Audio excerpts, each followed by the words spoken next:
आज एक सच्ची बात को कहानी के रूप में आपको सुनाना चाहती हूँ। किसी गांव में एक पंडित जी भगवत कथा सुना रहे थे। आज का विषय था उनका कृष्ण की सुंदरता और उनके आभूषण के बारे में।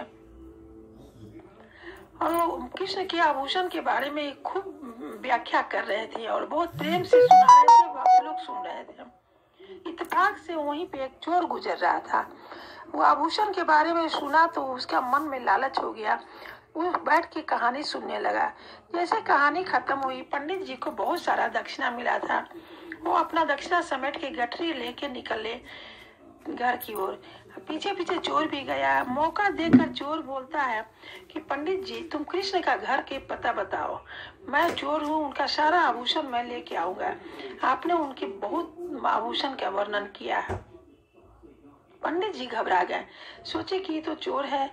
अब ये तो अगर मैं बताता हूँ तो ठीक है, नहीं तो ये तो मुझे मेरा सब दक्षिणा लेके भाग जाएगा। बोले कि अच्छा ठीक है, मैं बताऊंगा, मुझे पता है, लेकिन ये गठरी मेरी बहुत भारी है, थोड़ा सा ले लो तुम। तो हाँ, आप पंडित जी मुझे दीजिए। वो उनका गठरी ले लिया और चलने लगा। एक जगह बहुत भीड़ थी, वहाँ रोशनी भी थी। पंडित जी मौका देख के थोड़ा चालाकी किए। बोले कि अच्छा तुम गठरी नीचे उतारो, मैं उनका एड्रेस देख करके मैं तुम्हें बताता हूँ। और वो चोर तो बिल्कुल इनोसेंट था, सरल स्वभाव का था। चोर जरूर था पेशे से, लेकिन बिल्कुल सरल स्वभाव का था। वो गठरी नीचे उतार दिया। पंडित जी उनका गठरी में से अपना पोथी निकाले और उसको पढ़ के बोले कि इनका कृष्ण का एड्रेस है वृंदावन, तुम वृंदावन चले जाओ, वहीं पे वो मिलेंगे। मुझे भी वहीं मिले थे। अब देखो, चोर इतना इनोसेंट था, सरल स्वभाव का था।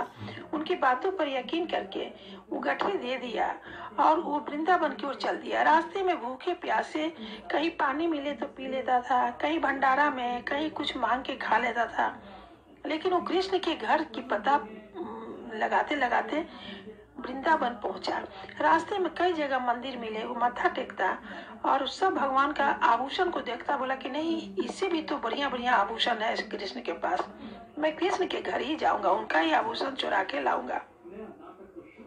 इस तरह सोच सोच के वो वृंदावन पहुंच गया।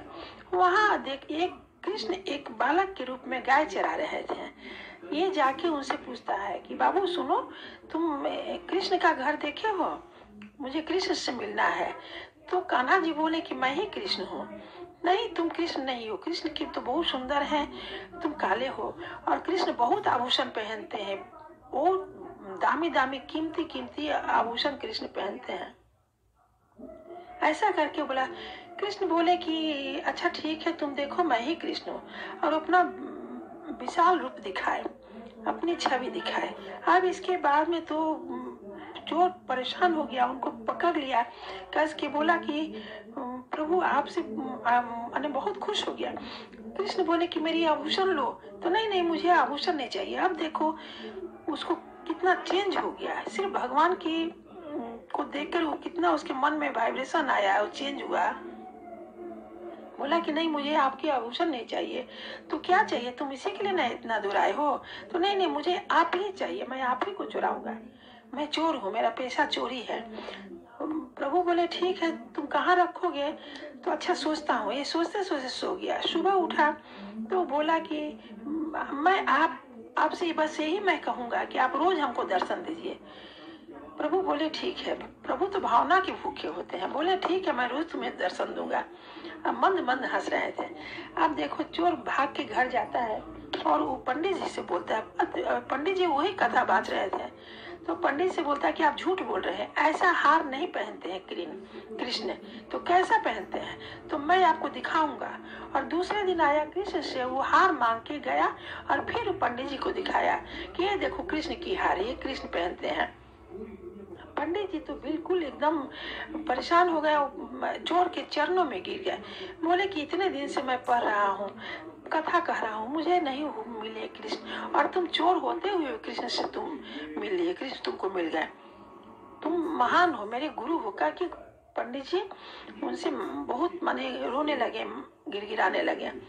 अब देखो, कृष्ण तो भावना के भूखे होते हैं। उनके पास कोई नियम कानून नहीं, बस प्रेम से जो कृष्ण को बुलावे वो उन्हीं का कृष्ण है। जिस घर में कृष्ण बसे कोई न होए दुख, कोई न होए चिंता। जय श्री कान्हा। मेरा वीडियो अच्छा लगा तो लाइक कीजिए, सब्सक्राइब कीजिए, कमेंट बॉक्स में कुछ लिखिए प्लीज। मैं आप लोगों को कोशिश करती हूँ मनोरंजन करने के लिए।